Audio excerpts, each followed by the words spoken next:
Okay, so I'm sure you and I can both agree that climate change is very much real and very much affecting our lives and those around us. Well, yes. Right, cool. So things like hurricanes, tornadoes, floods, and just about any other kind of natural disaster you can imagine ramped up to like 100. And specifically, New Brunswick, that is New Jersey, and not Canada, is considered a huge risk of major floodings, according to firststreet.org, a climate risk assessment tool aimed at business owners, homeowners, and real estate agents to have a better idea of what future housing developments might look like. Now you might ask, what's causing all these floodings? Well, let's ask some people. Dirty, very dirty. I would not swim in it. I would not eat anything from it. I am surprised that they let the rowing team go on it. I've seen trash in it floating before. The lovely Virgin River, which is the 14th most polluted river in all of the United States. This is what you got to wear to go down to the river.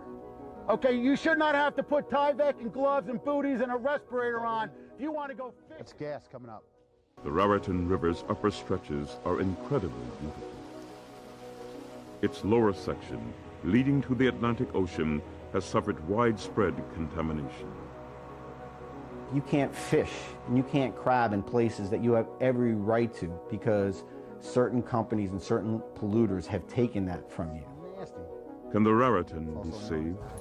And I'm sure you can imagine what happens when that river ends up flooding. My friends who live there, one of them, her car got damaged, and a lot of flooding would occur down there. But in New Brunswick, if you go more uptown now, flooding really doesn't happen in New Brunswick. Only lower along the Raritan River. I see my mom just drowning with my little baby brother, my sister drowning, and happened really scared because it just happened randomly. An image this brave 12-year-old can't get out of her mind. Floodwaters taking over her New Brunswick street and almost taking her entire family under. This happened so quickly. It's okay. He's okay now. Her dad says her baby brother is at the hospital and doing fine. But what an ordeal she went through just after 11 this morning when a flash flood moved through the area. But when I lived in Rutgers Village, flooding would happen along my street. How bad was the flooding? The street would flood. Sometimes I would go past, it would reach up to my lawn. The drains were bad. I think downtown flooding is south of George Street. Anything below SoCam, where Latina over there. If you go past down there, it floods really badly. I would say the big difference is between New Street. So if you're facing south, New Street, on the left side, it tends to be more wealthy people, and the flooding is very minimal because of they build it differently. But then on the other side, that's where the more affordable housing is, senior housing is, and it tends to be more black and brown people. It floods way much more often. Now, after seeing all of these people's stories, you would wonder, oh, surely the city must have done something, right? Do you think the city does enough to help prevent flooding or helping people when it does damage people's houses? I don't think so. Because Boyd Park, they don't want to, the development, I think that's really okay. It's really important to preserve natural, nature and natural ground. But it's really important that, New Brunswick, expands on, resources, especially, Center City, New Brunswick, power and food and water. Worst part that I remember is the flooding of Johnson Park and the animals that were there. What happened at Johnson Park? They had these animals, okay? They had raccoons, foxes, alpacas, goats, deer, all in these cages, okay? And it's in a flood zone. It's right next to the Raritan. It's even south, so Even when the Raritan overflows a little bit, or if it rains a little too much, that park is known to flood. Now, as if you remember, the entire thing was flooded, all of Route 18, like up to them bridges where the trains are. And so, yeah, the animals' habitats were flooded, and people were calling, like the local whoever, to get the animals out, but they did not respond. There were pictures of like alpacas and goats still in the enclosures, even though it was flooded. Um, Deer babies went missing, never to be found again. I think drowned. Not much is being done to alleviate the flooding situation in New Brunswick. Only recently, in February, was a 1,000 square foot rain garden implemented on Lewis and Cortlandt Street, which is nowhere near downtown New Brunswick, which is the area that needs the most help. Time after time after time after time again, like Route 18 floods, and then the water goes past those like town guards along Route 18, and cars get damaged, housing get damaged, people have to move out and come back. And that really only specifically happens in the down bottom neighborhood. It also happens on the other side where the wealthy people live, but not as much. The basement of my house flooded around that time as well, and we had to take the little shock vac vacuums and like vacuum up all the water, keep pushing, like throwing the water out.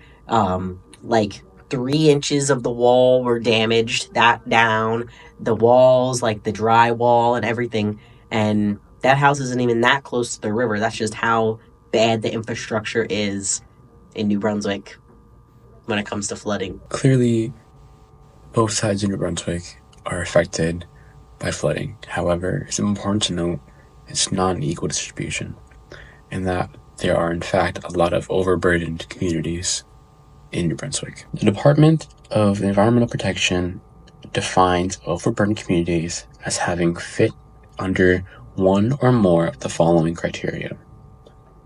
At least 35% of households identifying as low income, at least 40% identifying as minority groups, or at least 40% identifying as having limited English proficiency. Now, when we look at this map provided by the department, we can see that for almost the entire city, there are at least 40% of households that identify as minority, and almost half of the city also identifies as low income. And right above that area is where slowly New Brunswick is being developed thanks to Rutgers and Robert Wood Johnson Hospital. However, as a result, causing gentrification, which leads to the ousting of Black and brown families to further downtown New Brunswick, which puts them more at risk. And this is not even just for floods that happen during hurricanes or tropical storms.